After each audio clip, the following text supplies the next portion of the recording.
Oi, pessoal. Eu sou o Adriano Fromer, sou fundador da Quantum Academy, que é uma escola de transformação baseada na visão de mundo quântica, e também sou parceiro do físico indiano Amit Goswami, também cofundador da Quantum Academy. Apesar de eu conviver com o Amit Goswami há 18 anos, né, nos conhecemos faz 18 anos, eu não me lembro se eu fiz uma ou duas entrevistas na vida com ele, então fico muito feliz de poder ter essa oportunidade, de além de ser amigo e parceiro, de agora estar no papel de entrevistador. Então, para quem não conhece ainda o Amit Goswami, ele é um físico indiano, radicado nos Estados Unidos, né, formado em física pela Universidade de Calcutá, na Índia, mas o Amit lecionou durante muitos e muitos anos na Universidade do Oregon, nos Estados Unidos, né, na cidade de Eugene, onde ele morou muito tempo por lá. E o Amit, uma certa época da vida dele, um certo período da vida dele, ele começou a perceber que a física, por si só, o estudo só da física, não estava dando conta de atender os anseios da alma dele.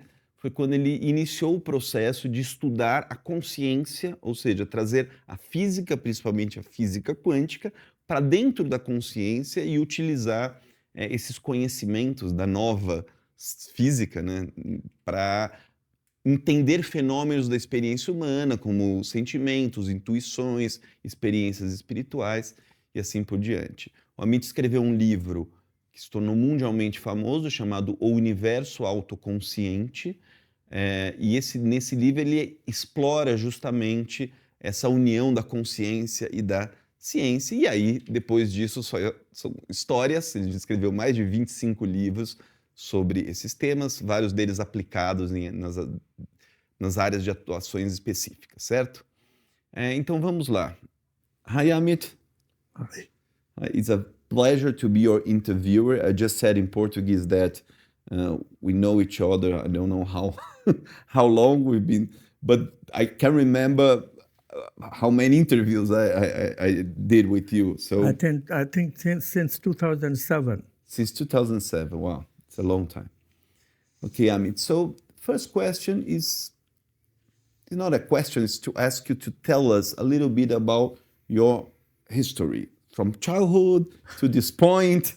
So what are the the things that you think were like turning points on your life to become what you have become? That will take a long time. So let me make it kind of short. Forget the childhood part, except I grew up in a small town. That might be an important news, because small town growing up is very different than growing up in a city. Growing up among nature, a little spiritual upbringing too, you might say. My father was a spiritual teacher. So in that sense. Then I moved to the city and got my college education, and that's all pretty much as a normal physics aficionado. I love physics and tried to learn as best as I could. Intrigued by quantum physics, did not get into it though. Much of the intrigue. People said, don't touch it, nobody can solve those problems. So that's that. Then I came to the United States. My first job was at Case Western Reserve University. Then moved to University of Oregon, where I stayed for the rest of my academic life in America until 1997. Then I retired and started my own thing very soon. I worked at Institute of Noetic Sciences for a while. That's in California. But after that, started working on my own, and in 2009, I already established Center for Quantum Activism. And ever since, I've been busy doing. You came in my life in 2007. That started Brazil as a major part of my journey through the year. And then I've been a quantum activist. I've been trying my best to change the worldview from the materialist worldview to quantum worldview, which integrates science and spirituality. Excellent. So what happens that we see, like common sense says that, you just said integrating science and spirituality. But kind of common sense says, okay, spirituality is one thing, and we're happy with that. People from religion, philosophers, they study spirituality, they live spirituality, that's good. And then there's science, scientists, they just work with science, and that's good. So kind of people are quite happy with this dichotomy or this dualism. Why put them together? It's not a question of why put them together, why we must put them together. Yeah. Because quantum physics compels us to do that. When we start with quantum physics, what seems simply like a paradox is this. Objects behave like waves in some experiments, but they behave like particles in some other experiments. So initially people thought that maybe they're both wave and particles. The wave aspect reveals in some experiments, the particle aspect reveals in some other experiments. The objects were thought to be having complementary properties. Wave and particle are complementary properties of the same object. This was the thinking. But more and more analysis of the experiment showed, and recently even experimental data has shown, that the same experiment can reveal both wave nature and particle nature. It's not that some experiments reveal only wave nature, some experiments reveal only particle nature. It's not like that. The same experiment can reveal both wave and particle nature. So complementarity is false.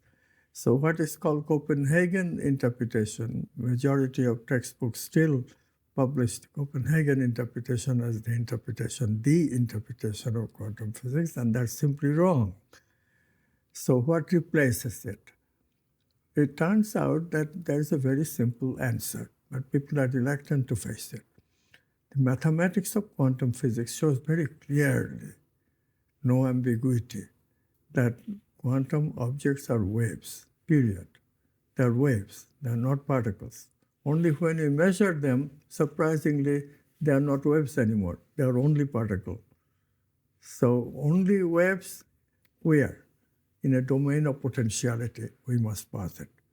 There must be two domains of reality. One reality for quantum waves of possibility, domain of potentiality, and the other domain is the usual normal space-time domain where we seem to live. Okay, so you're saying that the domain, the actuality is the domain we live in. The potentiality domain, we don't live in it. We don't live in it. It's just an idea. What is it? It is an idea, but don't forget, these days science has admitted that ideas that can be experimentally pursued are valid ideas. This idea has been called unconscious by Freud. And of course, unconscious has effect on the conscious. We can measure the effect of the unconscious on the conscious and frame conclusions on the unconscious. So to say that unconscious is not measurable is not a valid concept anymore. So I can say the unconscious is the wave object. Unconscious is the residence of the wave object. The residence of the wave object, and conscious is, when I'm conscious, is the manifestation. The particle aspect of the object. Perfect. Okay. So you also mentioned when you were talking about yourself that you are a quantum activist. So what is it? What is it to be a quantum activist? Yeah, well, look, quantum physics was founded, the mathematics was discovered in 1925, 1926. Almost 100 years ago, or it is 100 years ago.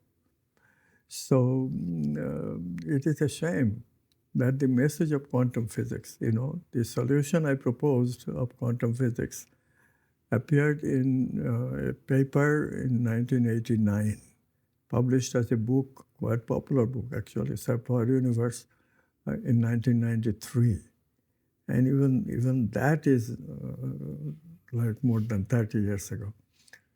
And it is a shame that the message of quantum physics is so slow to catch on. I mean, I have a certain amount of popularity, especially in Brazil, I know that. But still, it is a worldview change you are talking about. It should catch fire because this worldview integrates two disparate systems of human thinking, both important in their own ways. Nobody denies that science is important. Nobody in their right mind would demand that spirituality is not important. So what prevents us to accept a scientific worldview that integrates science and spirituality, both being valid systems of human thinking?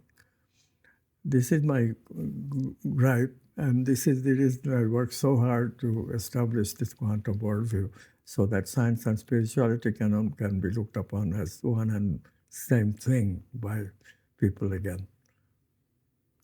Excellent. So I know that you say that a quantum activist is someone that transforms himself and the world simultaneously. Okay, so a quantum activist doesn't wait to be totally transformed to help transform the world, but while he does that, he still has to go through some transformation process. So when you say transformation, to transform, or personal transformation, what does it really mean according to quantum worldview? Okay, that is a very important question to address. We evolved from animals. There's no question about it.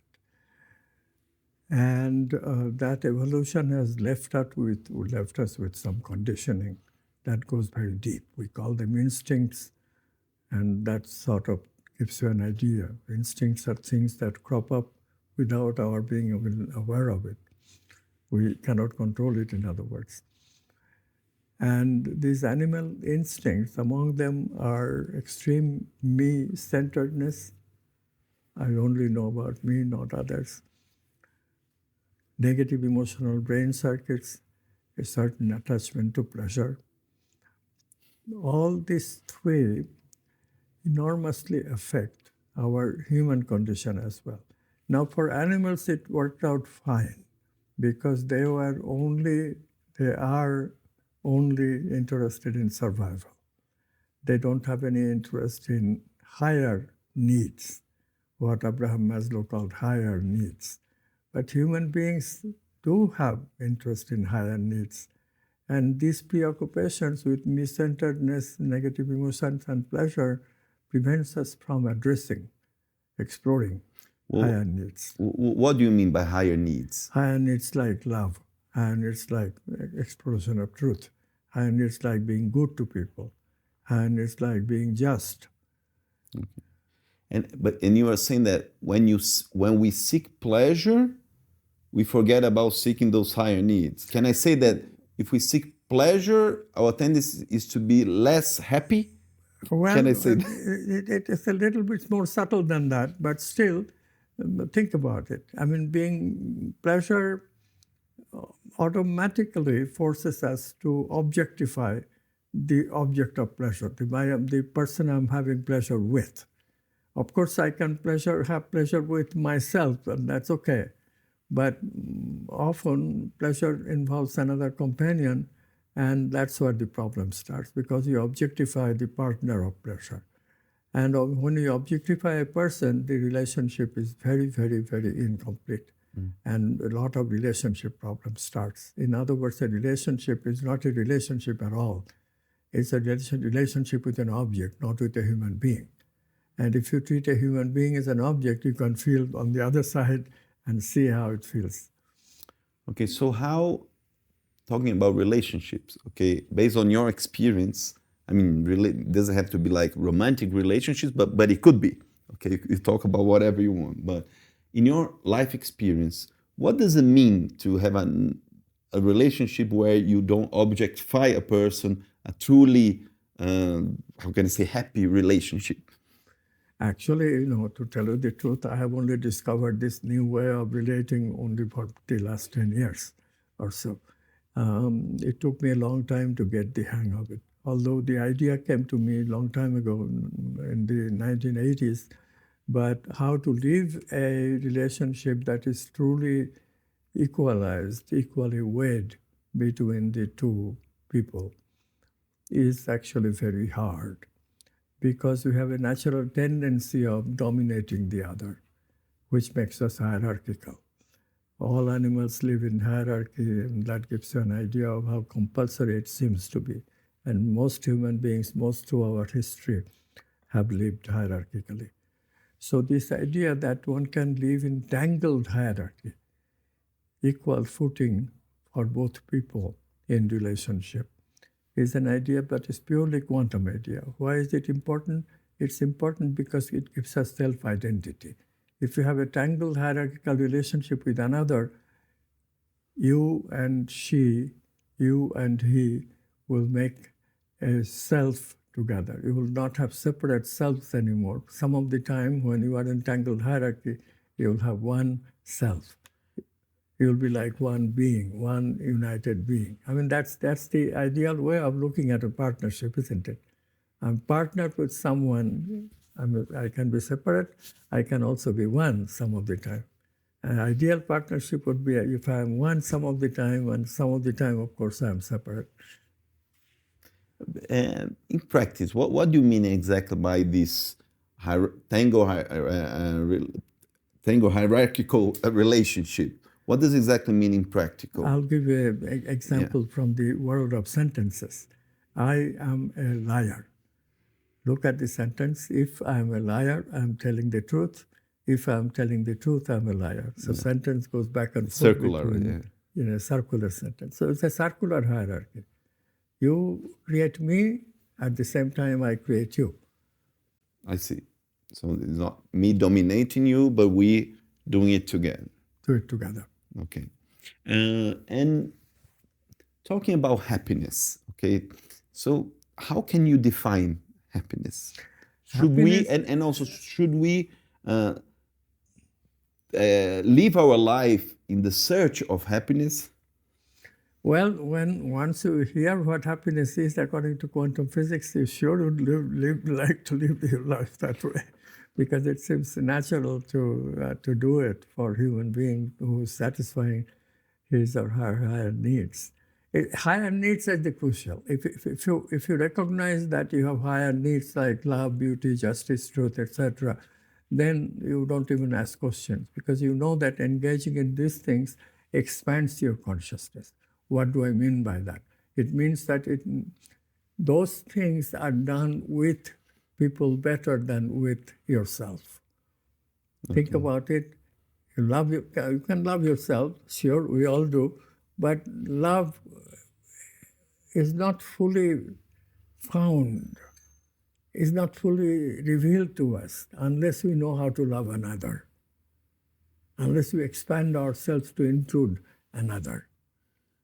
Same thing with goodness, and same thing with truth. Relationship, human beings are relating objects. Mm-hmm.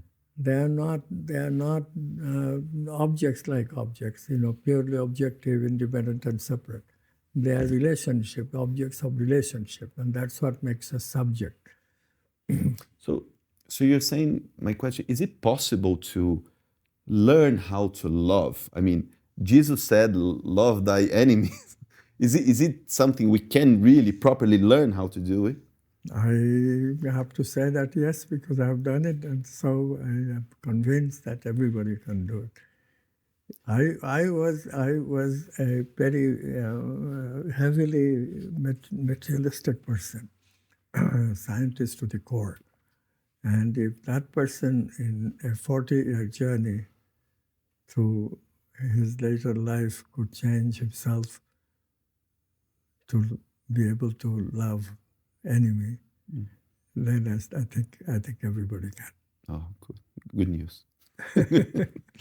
So you talked about, you said love, justice, goodness, and I know those words, they mean what you call the archetypes, okay, right, or the fundamental archetypes. Can you talk a little bit about what are those archetypes, and why should we really embody them or search to explore them? Yeah, this is a very good question. Quantum physics says consciousness is the ground of being. Now, consciousness is there for everything. Of course, there must be ideals of consciousness also. that everything must include also ideals that we would like to have, ideally, for a conscious person to embody. And archetypes are those ideals that consciousness has already selected as part of the science of consciousness. That, this is the purpose of your life, to fulfill the explorer, to explore and embody these ideals, these values. So these are basically the archetypes, the context of thinking and feeling that takes us to a higher, more happy, more intelligent being. And what are those archetypes? Can you name? So you said there are 9, right? 9 main ones. 9 main ones. And those are, we have mentioned some of them already: truth, beauty, justice, love, goodness. Let's mention the rest of it: power, abundance, and wholeness and self. Okay. You wrote a book called The Physics of the Soul. And in this book, you use science to say that, yes, there is reincarnation. Yes, there is something after we die, like consciousness still lives after we die in this manifested world. Can you elaborate that a bit? How does it work? Well, consciousness is a major thing, major print that we make on the world as we experience the world. These things we call memory. Now, there are two types of memories. One type of memory just gives your history. That part is in the brain, dies with us.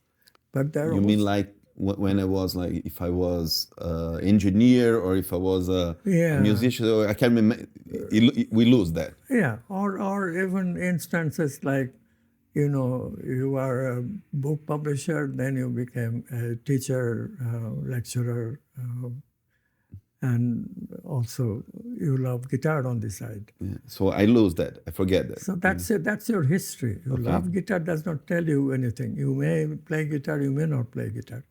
But you're learning to play guitar. If you learn to play guitar, you have an expertise. That is not recorded in your brain.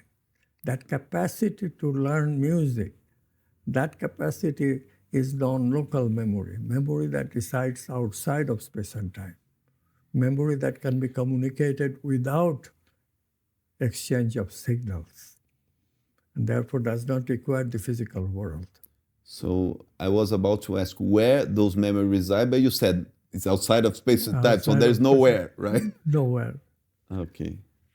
It's a difficult concept for us to grasp, right? It is a difficult concept, but that concept of the speed of signals, that settles it. In the space-time world, every signal has a finite speed, and therefore things can only move with a finite speed.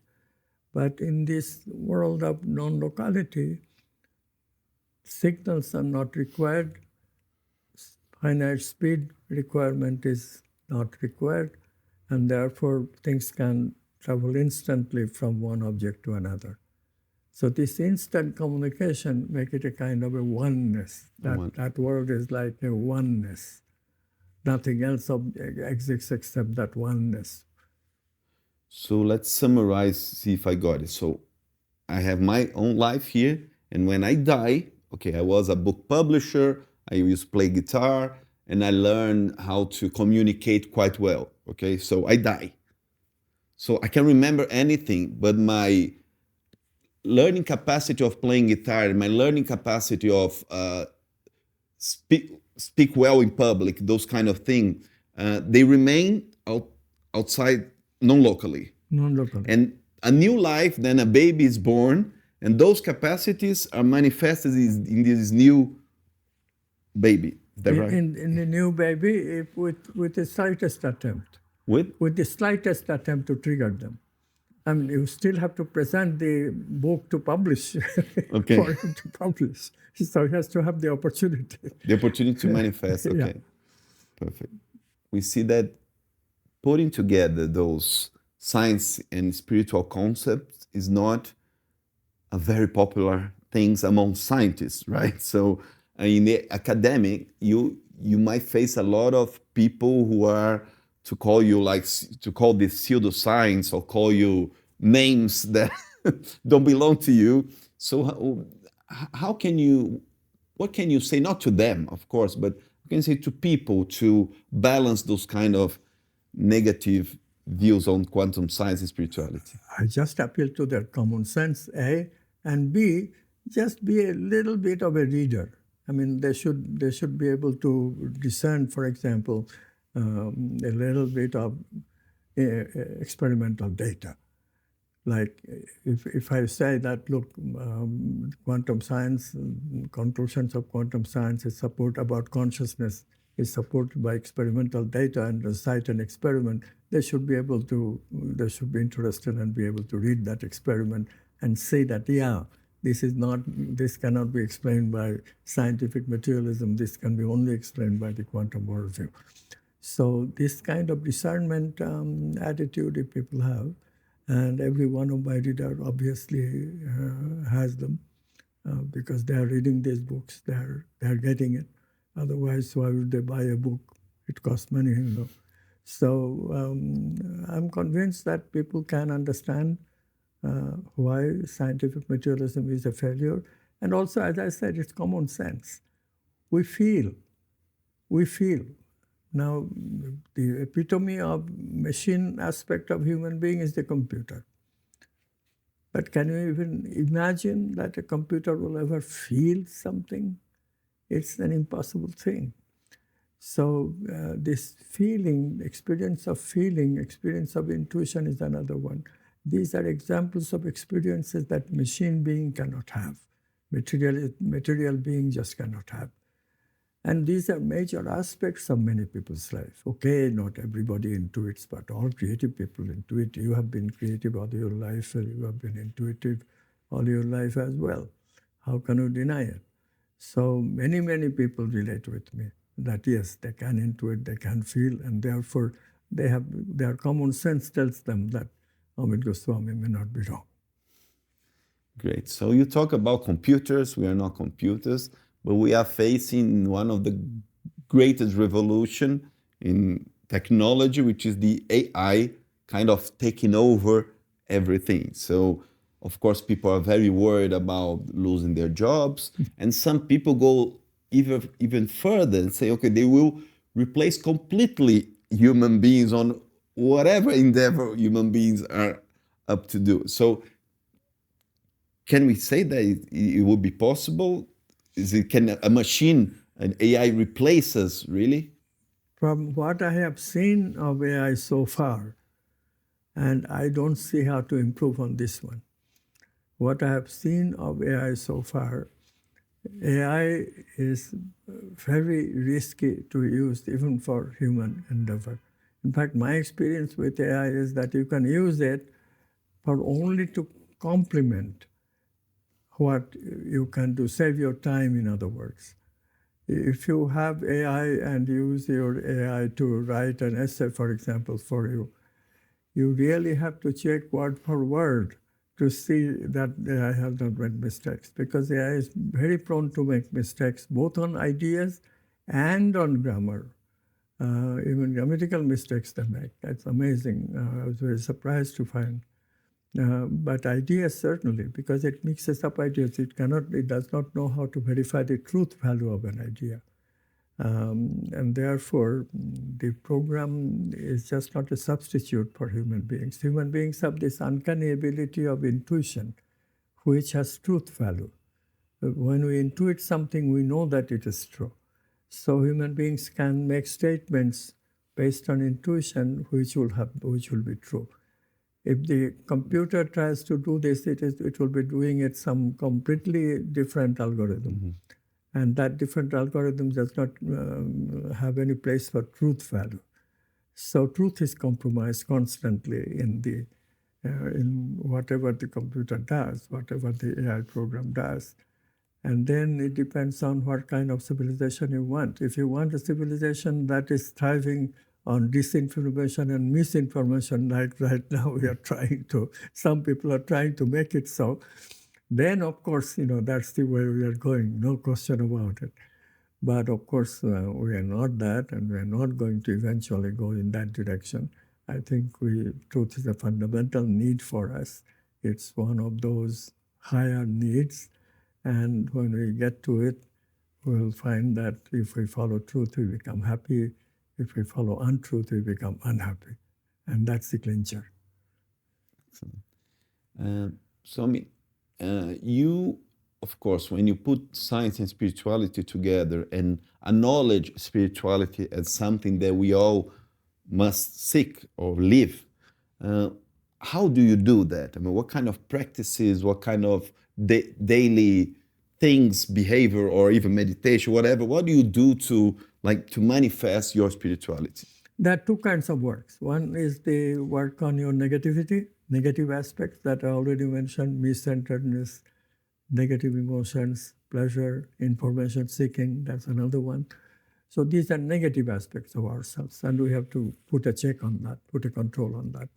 We have to reduce them to free time for other kind of work that are proactive towards becoming more quantum, more happy.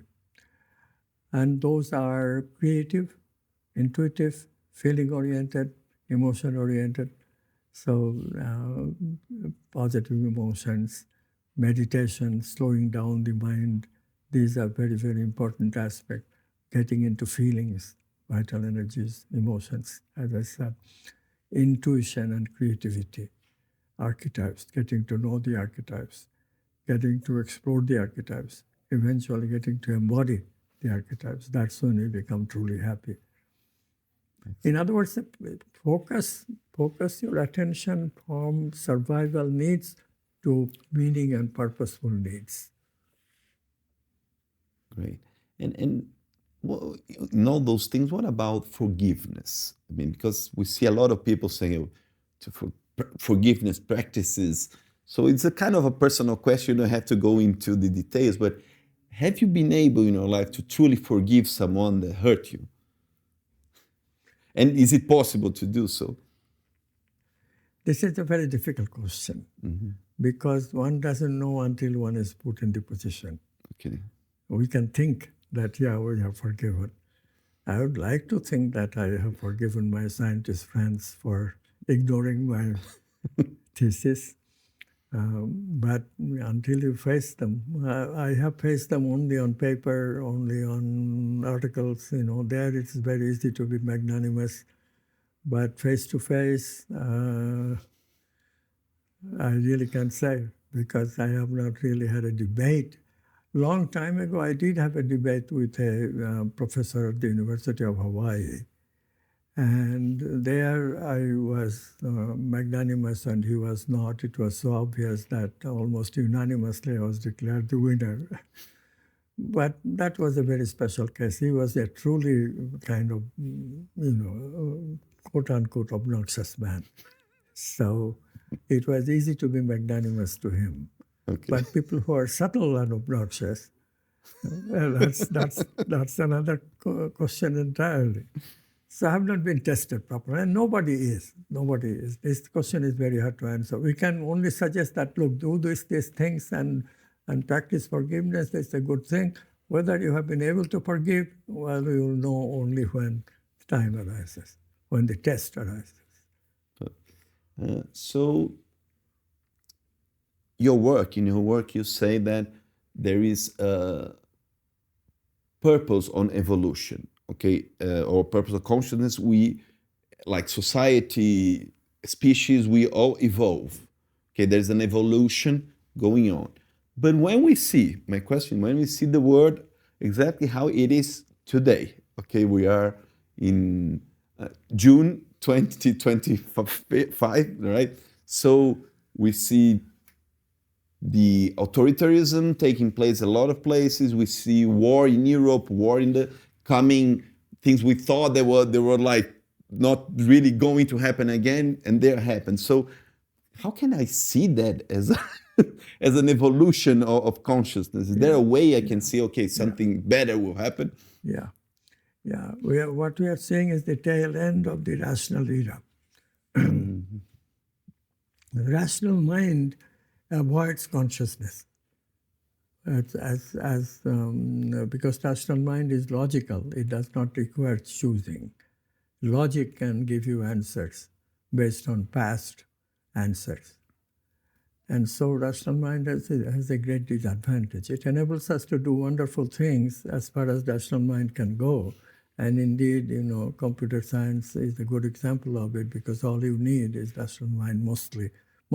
There also you need, for basic revolutionary ideas like computer itself, lots of creativity is needed. Mm. But once you have the computer, once you have the algorithm, once you have discovered, like, AI, the modern versions are a great discovery.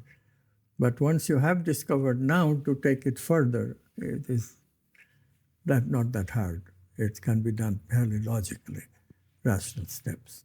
So this makes computers a dangerous thing, because you can be wrong. Rational thinking is good only so long as your basic ideas are right. But suppose you start on basic wrong ideas, like computers have no idea of ethics, computers have no idea of positive emotions, and therefore how do you teach it those things? You cannot. You have to teach them as axioms, and that doesn't work, because there are always subtle questions which requires intuition. And you say we are in the end of the rational mind. We are towards the end of the rational mind. That is my hope. That is my assumption. And what will come after rational mind? What will come is the intuitive mind. Intuitive mind. We have 4 kinds of experiences: physical, vital, feeling, physical, sensing, vital, feeling, mental, thinking, and archetypal, intuiting. 4 kinds of experiences. So we have had already the sensing hunter-gatherer society. We already had the vital horticultural or garden agricultural society. The mental we are going through right now, rational, this is the one we have been going through since heavy-scale agriculture to industry to technology to high-tech. This is the one that is going on right now. Right now we are in the middle of high-tech. Let's see how long we go, or is there anything beyond high-tech? I don't think, but I don't know. And then comes intuitive mind. But when, who can say? It could be 1,000 years. It could be just a decade. We don't know. We don't know. How strong the quantum activism movement is, it depends something on that, I'm sure. Because, I see progress. When I started 30 years ago with Self-Aware Universe, very few people could entertain the idea that science and spirituality can be integrated so fully and so satisfactorily. Most people found the idea intriguing, but they would be oppositional to begin with. They could not believe it, that can be done. But over the years, I have filled up all the gaps that existed in my beginning work, and gradually people have given me a lot of trust. And so, let's see. Let's hope. Yeah. Let's hope. So, you wrote, God knows how many books, okay, more than 20 books. I know it's like asking a father who's his favorite son, but yeah, do you have a favorite book that you wrote? And what are you writing right now? How can what can we expect the next Amit Goswami's book? The next book is easy to answer because I'm in the middle of writing it. And that's some names will eventually publisher will choose the name, or I'll choose if I self-publish it. But it is spiritual history of humanity, or wow. Spiritual history of the world, something like that. What book I like is more difficult. Self-Aware Universe I will always like. There was too much heart put into it. The Everything Answer book I like because of its. I got personally very involved with it. And a book that I'm writing with Valentina Onisor, on love. That book is turning up to be something that I'll probably like. Return of the Archetypes, the currently book that you're currently publishing, I like that book a lot. Very good. The Quantum Integrative Medicine is another favorite book. So it's a bit hard to single out.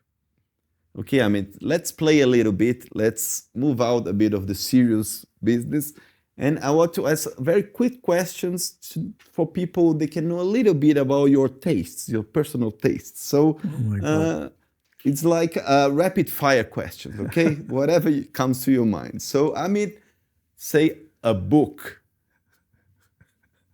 It could be a novel, it could be scientific. Well, this is fundamentally difficult because some things I like and some things I use as my guide. They are both very important to me. One of each. So, well, I like Rabindranath Tagore's poems. So his collection of poems is something that I pick up when I want to get myself enthused. Okay. On the other hand, the book that I use as my guide to both scientific research and spirituality is the Bhagavad Gita, and another book actually, Gospel According to Thomas. This is a Jesus written gospel, but written by his disciple Thomas. Is not very well known, but a wonderful book. Great. A movie or 2 movies. I know one is not enough for you. Well, movie is harder because these days I don't like movies. But there wasn't like a movie when you were younger that changed you somehow or gave you or you really enjoyed? No, the problem is that I like comedies more. Okay. And when you like comedies don't have good messages. Comedies message is very simple in movies. The good winds. I like the good winds part, but I know the message is very shallow. It's not going to do me much good. The tragedies are better, but I don't like to see tragedies, so I seldom, let's put it that way, seldom see. I did like the movie War and Peace, though. What? War and Peace. War and Peace, okay. I did like that movie. It was 4 hours long, but I did like it. And a song? Killing Me Softly. Killing Me Softly with your song. And I know you've been to a lot of places in the world, but just one place in the world. One place in the world. This is another very difficult one. I mean, okay, as a city, I probably like Vienna the most, but as a place, then it must be, the mountains, and any and all of them look the same, but they all look wonderful. Yeah. Ocean too. Okay, good. So 3. You ask for 1, you get 3. And food? Food. Well, even after all these years in the West, I still like Indian food. Chinese food comes close. Yeah. There we go, 2. And a word or a sentence that you find that guides you or is important? I love you. That's easy. Very. I even know the Portuguese of it. Eu amo você. Perfect, that's it. I mean, you have been to Brazil, again, God knows how many times, okay? So I assume you like Brazil. You like being here. And I've heard you said once that Brazilian people have something special that you think is important. So can you elaborate that? What do we have that is important? I think the Brazilian people, and in general, I have only been to 4 South American countries, Brazil, Argentina, Chile, and Peru. But in all 4 countries, I have found people of positive emotions a lot more than in the North. So I think in generally we can say that we generally talk about East-West in connection with religion. Eastern religions are a little mystical, more spiritual. Western religions are more head-oriented. But this division also very applicable, this North-South division. North is more rational-oriented. Southern hemisphere is more emotion-oriented. And that means also more positive emotion-oriented. So, it is a very different culture. And the culture being different, meaning that people look at people more emotionally rather than rationally. These hierarchies that we create with rational mind. Emotion doesn't know hierarchies. Love doesn't know any hierarchy. Love usually manages to get a little bit of tangled hierarchy whenever it gets the opportunity. So I think that is why I come back again and again to Brazil and love Brazilians in general. Okay, Amit. So we are coming towards the end of our interview, but of course I'd like you to say a final message, especially a final hope message for people. What do you expect people, or what they should expect in this world? We mentioned quantum activism, didn't explicate it very much, but it is changing yourself while you try to change the world. It is very important today for people to realize that not all people are created with the same kind of emotional setup. Most people, maybe not too much, too many more people, but it's about 40% know value of goodness, 40% don't know the value of goodness, and 20% in between kind of situation as far as altruism, goodness is concerned. And this is the problem. So what do we do with those people who don't have any idea of altruism, the other, so that they can even contemplate thinking of the other, taking care of the other, this kind of thing. And this is what we need in the world. So this mindset of positive emotion is very important, because that's what enables us to overcome negativity and include the other in my equation. And to do that, one has to be a quantum activist. And this is why we established, you and I, and a few others, of course, Quantum Academy in Brazil. And good news is that we are succeeding. We have increased in popularity year by year virtually, right? So that's good news. But of course, correspondingly, we have been trying to establish a master's and PhD program with collaboration with the government-affiliated university in India. So it's a legitimate degree, not a fly-by-night degree by any means. Completely, this university is top 20 or the top 20 universities in India. So, but are we going anywhere? We have students, but for minimal survival. We still don't have a respectable number of students to say that we are making a dent in the transformation of the whole world. And that's a very big thing. But again, it's not very much people that we are talking about. David Hawking, psychologist, he estimates like 15% of people are ready for it. So it's a question of publicizing. So if we can publicize properly, these things can become, taking advantage of the good side of the internet. Internet is not only about social media. It does give opportunities of institutions like us to publicize quickly if it catches the eye of the people. So I have hope. I'm a very optimistic person about this. Let's see. Thank you very much, Amit. Thank you. Wonderful. Gente, muito obrigado por assistir. E é isso.